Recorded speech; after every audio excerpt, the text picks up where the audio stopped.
الحمد لله نحمده ونستعينه ونستغفره ونؤمن به ونتوكل عليه ونعوذ بالله من شرور أنفسنا ومن سيئات أعمالنا من يهده الله فلا مضل له ومن يضلله فلا هادي له ونشهد أن لا إله إلا الله وحده لا شريك له ونشهد أن سيدنا وحبيبنا وشفيعنا وسندنا محمدا عبده ورسوله صلى الله تعالى عليه وعلى آله وأصحابه وبارك وسلم تسليما كثيرا كثيرا. أما بعد فأعوذ بالله من الشيطان الرجيم. بسم الله الرحمن الرحيم. فلا وربك لا يؤمنون حتى يحكموك فيما شجر بينهم ثم لا يجدوا في أنفسهم حرجا مما قضيت ويسلموا تسليما. وقال النبي صلى الله عليه وسلم الكيس من دان نفسه وعمل لما بعد الموت. قرآن مجید کی میں نے آیت تلاوت کی ہے. اللہ تعالیٰ سے دعا ہے اللہ تعالیٰ صحیح طرح سے بات کہنے کی، سننے کی، سمجھنے کی اور عمل کی توفیق عطا فرمائے. مسائل اتنے زیادہ ہیں، کس کس پہ انسان بات کرے، کس کس میں اصلاح کی کوشش کرے. ایک دفعہ میں نے اپنے استاد سے پوچھا کہ ہر جگہ پہ کنفیوژن ہے، یعنی بہت سے لوگ اسلام پہ چل ہی نہیں رہے ہیں، وہ مانتے ہی نہیں سرے سے اسلام کو. بہت سے اسلام کو مانتے ہیں لیکن صحیح والے اسلام کو فالو نہیں کرتے. بہت سے قرآن و سنت کو حجت مانتے ہیں لیکن قرآن و سنت کے نام پہ تحریف کرتے ہیں. اور بہت سے جو قرآن و سنت کو مانتے ہیں اور تحریف نہیں بھی کرتے، وہ مصلحت اور حکمت سے واقف نہیں ہے کہ کون سی بات کہاں کرنے کی ہے، کون سا حکم کہاں کے لیے. تو اتنی زیادہ جب انسان خرابیاں دیکھتا ہے تو مایوس ہوتا ہے. بعض دفعہ اپنے بارے میں شبہ ہونے لگتا ہے کہیں ہم ہی بیوقوف تو نہیں ہیں. تو میں نے اپنے استاد سے ایک دفعہ شکایت کی، شکوہ کیا کہ ان حالات میں مایوسی ہوتی ہے.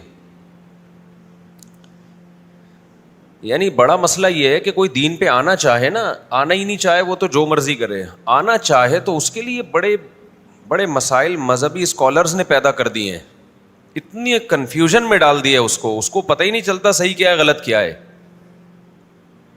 پہلے یہ صرف اردو میں تھا، اب انگلش میں بھی شروع ہو گیا ہے. آپ تو جرمنی سے آئے نا، یو کے میں اسکالرز ہیں اوٹ پٹانگ باتیں کر رہے ہیں انگلش میں. نیچے لوگوں کے کمنٹس ہیں کہ علم اس کو کہتے ہیں، حالانکہ پھینک رہا ہے لمبی لمبی، چھوڑ رہا ہے. تو آدمی حیران ہوتا ہے یار کرے تو کیا کرے یار. تو میں نے اپنے استاد سے ایک دفعہ پوچھا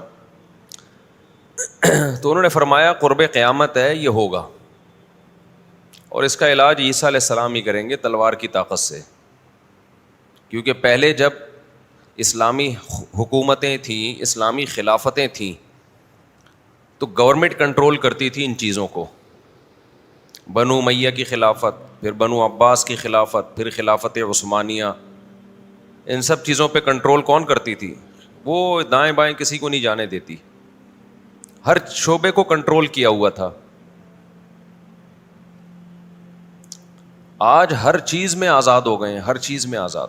جو جس کے منہ میں آتا ہے ویڈیو بنا کے ڈال دیتا ہے.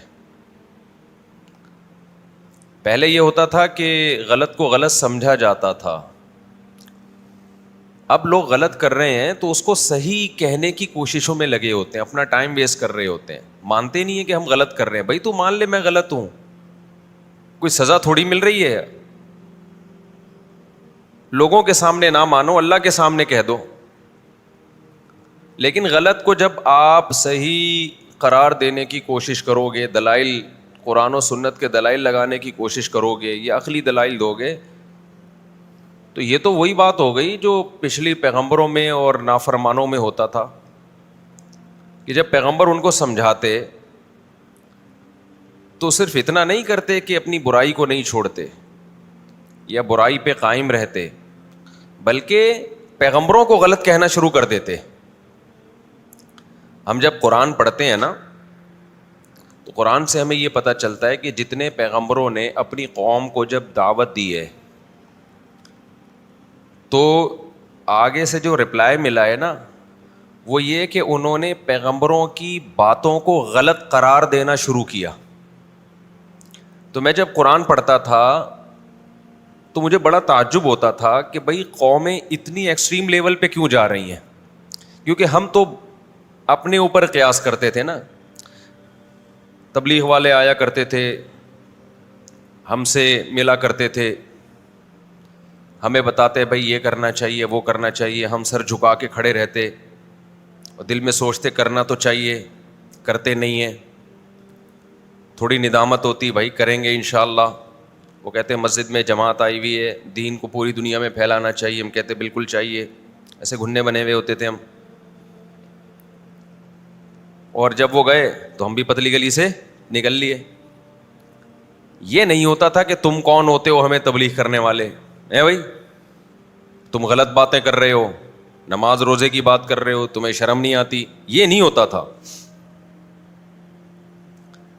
کسی بغیر داڑھی والے کو ہم کہتے بھائی داڑھی رکھو، کہتے اللہ توفیق دے گا، مفتی صاحب دعا کرو ہمارے لیے. بھائی مانتے ہیں رکھنی چاہیے، لازم ہے، گناہ گار ہیں، بس دعا کرو. یہ ہوتا تھا اسٹائل. اب تو اسٹائل ہی چینج ہو گیا ہے. تو میں جب قرآن پڑھتا تھا تو میں کہتا تھا دنیا میں ایسی قومیں بھی ہیں جو برائی کر رہی ہیں. بھائی پیغمبر ان کو کہتے یہ برائی چھوڑو تو وہ کہتے بھائی مجبور ہیں، کلچر ہے، قوم ہے، بڑے مسائل کھڑے ہو جائیں گے، ہم مانتے ہیں کہ آپ صحیح کہہ رہے ہیں، دعا کریں ہمارے لیے، اللہ ہمیں ہمت دے. یہ کہہ دیتے نا. تو میں حیران ہوں، میں واقعی حیران ہوتا تھا کہ اتنے ضدی ہٹ دھرم کیوں کہ نہیں. کیسے کیسے تانے دیے نا پیغمبروں کو. انک لانت الحلیم الرشید. قوم نے پیغمبر سے کہا آپ بڑے بردبار اور بڑے نیک ہو. یہ تعریف میں نہیں کہہ رہے تھے، یہ مذاق اڑاتے ہوئے کہہ رہے تھے بھائی بہت زیادہ نیک ہیں اس لیے نصیحتیں کر رہے ہیں نا، بہت برداشت ہے ان میں، عذاب نہیں آ رہا. خدا سے کہہ بھی نہیں رہے کہ عذاب لے آؤ، تو برداشت بھی بہت ہے بھائی. طنز سمجھتے ہو کہ نہیں سمجھتے؟ تو پھر لوط علیہ السلام کو قوم نے کیا تانا دیا کہ آپ بہت پاکیزہ ہو، آپ کو لڑکوں سے بدفعلی بالکل پسند نہیں ہے، آپ اس کو برا اور خبیث عمل کہتے ہو. خبیث کہتے تھے لوط علیہ السلام، یہ خبیث عمل ہے، پلید عمل ہے. قوم نے جواب میں یہ نہیں کہا کہ ہمیں عادت ہو گئی ہے، اصل میں 3 قسم کی جینڈر ہوتی ہیں، ایک وہ جو میل ٹو فیمیل، ایک وہ جو آج کل ڈرامے بنائے ہوئے ہیں نا، پوری الفابیٹ انگریزی کی ختم کر دی. LGBTQ کے بعد بھی 2-4 اور آ گئے ہیں. فیلنگ پر انسانوں کو ڈیوائڈ کر دیا ہے، اور سوچنے پر آپ کو پتہ ہے قوم کی گورنمنٹ کی طرف سے کوئی پابندی نہیں ہے.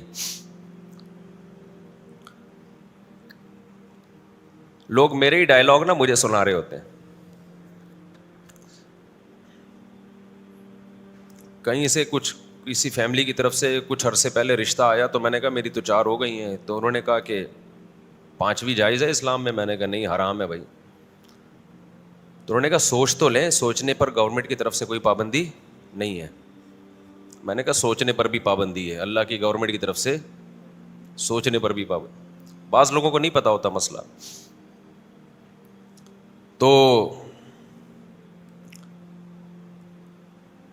تو بات یہ ہے کہ وہ پیغمبروں کو نا انہوں نے طنز کرنا شروع کر دیتے تھے. طنز، یہ کہاں سے ہے، یہ کیوں ہے. تو میں حیران ہوتا تھا بھائی تم بول دیتے. ہاں وہ لوط علیہ السلام کی قوم نے کہا نا، جب لوط علیہ السلام نے کہا کہ اللہ نے عورت کو پیدا کیا، تم آدمیوں کی طرف جا رہے ہو، مردوں کی طرف جا رہے ہو، یہ کیا کر رہے ہو، گند کر رہے ہو. خبائث تعمل الخبائث، پلید عمل کرتی تھی. تو انہوں نے کیونکہ آج کی طرح وہ پڑھے لکھے نہیں تھے. آج ہوتے نا تو کچھ سائنٹسٹ کو بلاتے، سائنسدانوں کو اس دور کے، اور بلا کے کہتے ایکچولی جینڈر جو ہے ایک میل ہوتی ہے ایک فیمیل ہوتی ہے, اور اس میں پھر کچھ ایسے ہوتے ہیں جن کی فیلنگس فیمیل کی طرف, کس کی فیلنگس میل کی طرف, کسی کی دونوں کی طرف, اور بھی ہیں بہت ساری. اب میں بتاؤں گا نہیں, کہیں آپ کو زیادہ نالج اس میں اچھی بھی نہیں ہے نا. ہمارے پاس دو ہی قسمیں ہیں, آدمی عورت کی طرف, عورت آدمی, اس کے علاوہ سب بکواس ہے.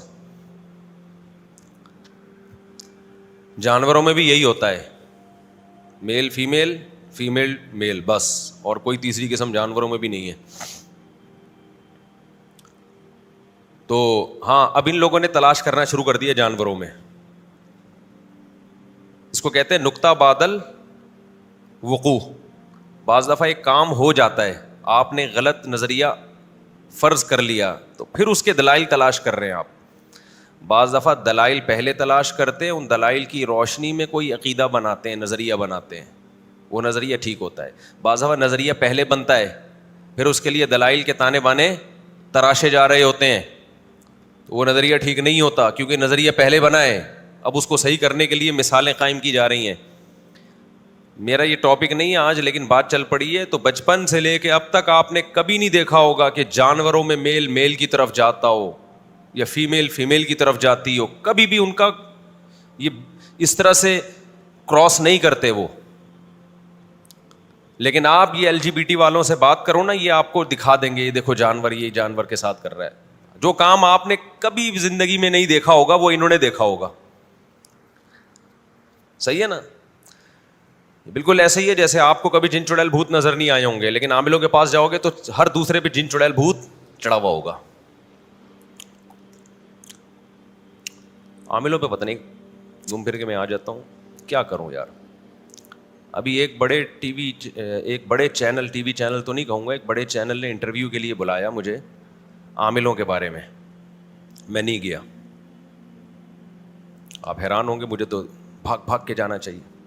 اصل میں وہ مذہبی چینل تھا, اور اس مذہبی چینل میں بہت سے علماء بھی ہیں جن کے گھروں میں عامل آ کے دم کرتے ہیں. تو انہوں نے کہا کہ آپ اپنی رائے بیان کر دیے گا. میں نے کہا میری رائے پہ کیا ہوگا کہ وہ جو لوگ ہیں نا, جو وہ اچھے عالم ہیں, یعنی وہ غلط علماء نہیں ہیں, وہ بیچارے عامل ان کو بیوقوف بنا رہے ہیں, وہ علماء صحیح ہیں, اہل حق ہیں. میں نے کہا جب میں عاملوں کے خلاف اتنی سختی سے بولوں گا تو ان علماء کی انسلٹ ہوگی اس میں, کیونکہ یہ اپنے گھروں میں دم کروا رہے ہیں ان عاملوں کو لا کے. لوگ بولیں گے کہ یہ بیوقوف ہیں اور یہ اکیلا آیا ہے بڑا, اس طرح کا جائے گا. حالانکہ میں اکیلا نہیں ہوں, اور بھی بہت سے لوگ ہیں. اور میں اگر ہلکا کر کے بیان کروں گا تو عاملوں کی جتنی انسلٹ اسلام میں فرض ہے اتنی ہوگی نہیں, کیونکہ جب کوئی زیادہ انسلٹ کے قابل ہو اس کی انسلٹ کم کریں تو یہ اس کو رسپیکٹ دینا کہلاتا ہے. مثال سے جب تک مثال نہیں آئے گی نا, اللہ نہ کرے کسی نے آپ کی بیوی کو چھیڑا, آپ نے اس کی انسلٹ کی کہ دیکھیے یہ نامناسب ہے, بدتمیز, آپ نے اس کو رسپیکٹ دے دی نا. ابے تو کیا ہو گیا بھائی, اللہ نہ کرے کوئی کسی کی بیوی بہن کو چھیڑتا ہے, آپ کہہ رہے ہیں بدتمیز. بدتمیز کہنا عزت ہے یا انسلٹ ہے؟ انسلٹ ہے. لیکن اس موقع پہ کیا ہے, رسپیکٹ دے رہے ہیں آپ اس کو. کہہ رہے صرف ہلکا سا بدتمیز کہا اور نکل لیا. تو عاملوں کے خلاف جب میں بیان کروں, میں بولوں یہ غلط ہوتے ہیں, یہ بالکل ٹھیک نہیں ہوتے, یہ ان کو رسپیکٹ دینے والی بات ہے. میں اتنا نالائق نہیں ہوں کہ ان کو میں کیا دوں, رسپیکٹ دوں. اس لیے میں نے کہا میں آپ کے چینل پہ نہیں آؤں گا, کیونکہ میں آؤں گا تو دبا کے بولوں گا کہ یہ, سمجھ رہے ہو, جب یوٹیوب پہ کوئی ویڈیو چلتی ہے نا, ٹوٹ کی آواز آتی ہے نا, دیکھا ہوگا آپ نے. جب کوئی ویڈیو یوٹیوب پہ کوئی کنورسیشن چل رہی ہوتی ہے تو بیچ میں ایک دم کیا ہوتا ہے, ٹوٹ. اس کا مطلب سمجھتے ہیں؟ تو میں بھی جب رک جایا کروں نا تو سمجھ لیں کہ خود سمجھ جائیں کہ کیا حذف کیا ہے میں نے.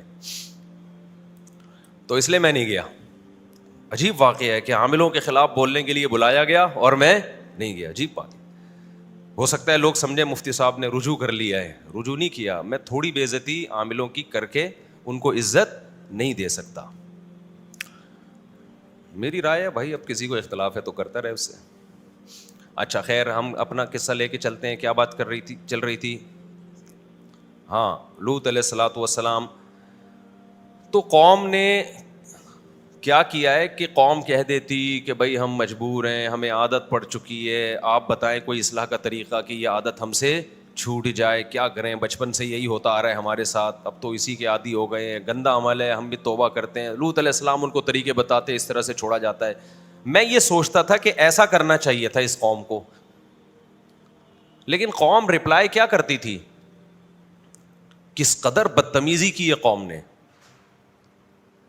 یہاں تک کہا کہ ہم آپ کو پتھروں سے مار کے ہلاک کر دیں گے اگر دعوت سے باز نہ آئے آپ. اور یہاں کہا کہ آپ بہت زیادہ پاکیزہ ہیں، لہذا آپ ہماری بستی چھوڑ دیں، اتنے نیک لوگ ہم افورڈ نہیں کر سکتے. یہ سب طنز چل رہا ہے، طنز چل رہا ہے. استہزاء سمجھتے ہیں کسی کا مذاق اڑانا. بعض دفعہ کسی کی تعریف کی جاتی ہے مذاق میں، مذاق اڑانے کے لیے، طنز کرنے کے لیے. تو میں بہت حیران ہوتا تھا، یار اتنے ڈھیٹ بننے کی تمہیں ضرورت کیا ہے؟ تم پیغمبر کے معجزے بھی دیکھ رہے ہو اور پھر بھی یہ ڈھیٹ پنا.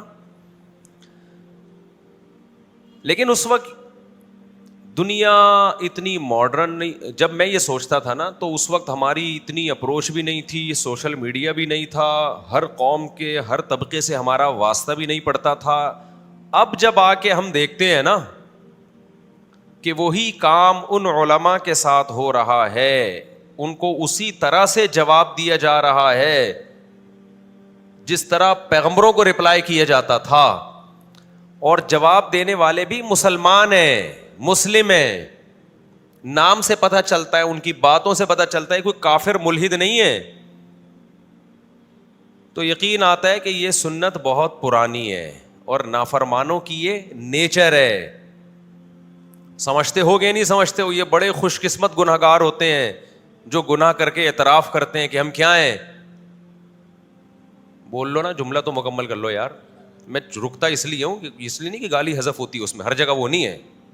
جب میں بریک لگاؤں گا نا خاص اسٹائل سے، اب میں ٹونٹ تو بول نہیں سکتا نا، خاص جب میں ٹونٹ ہی بول دیا کروں گا. جب میں خاص اسٹائل سے بریک لگاؤں گا تو سمجھ جاؤ کہ وہ کیا ہے، وہ ٹونٹ یہ آواز آ رہی ہے، ٹھیک ہے نا. لیکن ویسے میں جب عام نارمل اسٹائل میں بریک لگاؤں تو فل ان دا بلینکس، اس جملے کو آپ نے کمپلیٹ کرنا ہے. تو وہ میں اس لیے بریک لگاتا ہوں، یہ دیکھنے کے لیے کہ آپ سو رہے ہیں یا جاگ رہے ہیں. ہمارے یہاں ڈاکٹر ذیشان ہے، الغزالی یونیورسٹی کے ڈین، جامعۃ الرشید نے الغزالی یونیورسٹی بنائی، اس کے ڈین ہیں، بہت قابل ہیں ماشاء اللہ. تو کل وہ ایک ورکشاپ کروا رہے تھے ٹیچرز کی ٹریننگ کے لیے. تو اس میں کامیاب ٹیچر کی علامتیں، یہ ریسرچ ساری گوروں کی ہے لیکن ٹھیک ریسرچ ہے. گورے اگر کوئی صحیح بات کہیں تو مان لینا چاہیے، اور وہ اسلام بھی وہی کہتا ہے اور ہمیں احادیث سے بھی وہی چیزیں ملتی ہیں. تو اس میں ایک انتہائی اہم پوائنٹ یہ ہے کہ ٹیچر کامیاب وہ ہے کہ جو اسٹوڈنٹس کو انگیج رکھے اپنی طرف. اس کا وے آف ٹیچنگ ایسا ہونا چاہیے کہ سننے والے اس کی طرف متوجہ رہیں. ہمیں یاد ہے مدرسے میں بعض ٹیچر ہمارے آیا کرتے تھے، جیسے ہی آتے ہم اسی وقت سو جاتے تھے نا. پہلے تو ہم جب وہ پڑھانا شروع کرتے تو 15 منٹ کے بعد سونا شروع کرتے، اور پھر ہر آدمی اپنی استعداد کے مطابق ہر طالب علم سوتا تھا. بڑے بڑے سوتو 15 منٹ بعد سو جاتے، جو تھوڑے کم درجے کے سوتو تھے آدھا گھنٹہ بعد. اور 45 منٹس کا لیکچر ہوتا تھا تو کچھ ایسے تھے آخری 5 منٹ میں سوتے تھے. لیکن پھر اتنے یوز ٹو ہو گئے تھے کہ 15 منٹ والا 5 منٹ پہ آ گیا، آدھا گھنٹہ والا 15 منٹ پہ آ گیا. اور پھر ایسا بھی ہوا کہ ان اس ٹیچر کی کلاس شروع ہونے سے پہلے ہی احتیاطاً سو جاتے تھے، حالانکہ ٹیچر بڑے قابل تھے وہ. اور کچھ ٹیچر ہمارے ایسے ہوتے تھے کہ ان کے پتہ چلتا تھا نا کہ ابھی ان کی کلاس شروع ہونے والی ہے تو نیند غائب، جو سو رہے ہوتے تھے نا وہ بھی اڑ جاتے تھے. وہ ایسے پڑھاتے تھے کہ سونے کا تصور نہیں، سونے کا تصور نہیں، اتنی بیدار مغزی کے ساتھ وہ پڑھاتے تھے. تو یہ جو میں آپ سے سینٹنس مکمل کرواتا ہوں نا، یہ اس لیے کہ تاکہ آپ کی توجہ میری طرف رہے. اتنی مشکل سے جمعہ پڑھنے آئے، نہائے. کتنے لوگ ہیں جو صرف جمعے کو نہاتے ہیں؟ مجھے تو سب نہائے ہوئے لگ رہے ہیں اس وقت. نہائے، اور ماشاء اللہ صاف ستھرے کپڑے پہن کے آئے. اب شیطان کیا کرتا ہے؟ آپ کو سلا دیتا ہے. وہ ساری محنت کیا کروائے گا؟ برباد کروائے گا آپ سے. تو آج جب ہم لوگوں کا ری ایکشن دیکھتے ہیں, بہت سارے لوگوں کا ضد اور ہٹ دھرمی, اور اپنی غلطی کو غلطی نہیں ماننا بلکہ آگے سے کیا کرنا؟ ہٹ دھرمی. اس کی بہت ساری مثالیں ہیں, بہت ساری مثالیں. داڑھی کی مثال دیکھ لو. داڑھی پہلے ہم نے انگریزوں کی مشابہت میں کٹانا شروع کی, کیونکہ داڑھی کا فیشن مسلمانوں میں کیا ہو گیا؟ ختم. جب تک ختم نہیں ہوا تھا کوئی مفتی, عالم, روئے زمین کا محدث داڑھی ایک مٹھی سے کم کرنے کو جائز قرار نہیں دے. سب گناہ کہتے تھے, گناہ ہے گناہ. علامہ ابن عابدین رحمہ اللہ تعالیٰ 150-200 سال پہلے لکھتے ہیں, وَأَمَّا مَا يَفْعَلُهُ بَعْضُ الْمَغَارِبَةِ وَالْمُخَنَّثَةُ مِنَ الرِّجَالِ حلق اللحیہ او قصہ. شروع کے الفاظ مجھے پوری طرح یاد نہیں ہے, وہ قصہ. کما یفعلہ بعض المغاربۃ والمخنثۃ من الرجال فلم یبحہ احد. کہ داڑھی کاٹنا یا مونڈنا جیسے کہ بعض انگریز لوگ کرتے ہیں, اس لگتا ہے سارے انگریز بھی نہیں کرتے تھے یہ کام, اس کو کسی نے بھی حلال قرار نہیں دیا. تو ہمارے یہاں داڑھی کاٹنے کا رواج کہاں سے آیا؟ غیر مسلموں سے. لباس ہمارا چینج ہو گیا, کلچر چینج ہو گیا. تو بچپن میں یاد ہے ہم کسی سے کہتے تھے داڑھی رکھو, وہ کہتے تھے دعا کریں اللہ تعالیٰ توفیق دے. خوشی ہوتی, چلو یار اس کو اعتراف ہے. بہت سے لوگ ہیں ہمارے دوست ہیں, احباب ہیں, میں نے ان سے کہا یار اتنا عرصہ آپ کا ہمارے ساتھ ہو گیا, اب داڑھی بڑھا لو. گے مفتی صاحب دعا کرو یار اللہ توفیق دے. خوشی ہوتی ہے, چلو بھائی تکبر نہیں ہے, ایک چیز ہے اس کو مانتے ہیں. یا بنی آدم کلکم خطاؤن, حدیث میں آتا ہے تم سب غلطی کرنے والے ہو, بہترین غلطی کرنے والا وہ ہے جو توبہ کر لے. لیکن آگے سے اب ہو کیا رہا ہے؟ اب ایسے اسکالرز پیدا ہو رہے ہیں, انہوں نے لوگوں کی رعایت کرنا شروع کر دی ہے کہ پبلک کس چیز سے خوش ہوتی ہے. پبلک خوش ہوتی ہے, آپ پبلک کی کو آسانیاں دینا شروع کر دیں. آپ یہ بتائیں کہ یہ بھی فرض نہیں ہے, یہ مولویوں نے بنایا ہوا ہے, یہ بھی فرض نہیں ہے, یہ مولویوں نے بنایا ہوا ہے, یہ بھی لازم نہیں ہے, یہ مولویوں نے. 3 مسائل بہت کامن ہوتے جا رہے ہیں. ایک خواتین کے حقوق کے نام پہ ان کو آزاد کرنا, اور جو مولوی پابندیوں کا تذکرہ کرتا ہے کہ عورت ان چیزوں کی پابند ہے, تو ان مولویوں کا مذاق اڑانا. سمجھ میں آ رہی ہے بات؟ ان مولویوں کا مذاق اڑانا.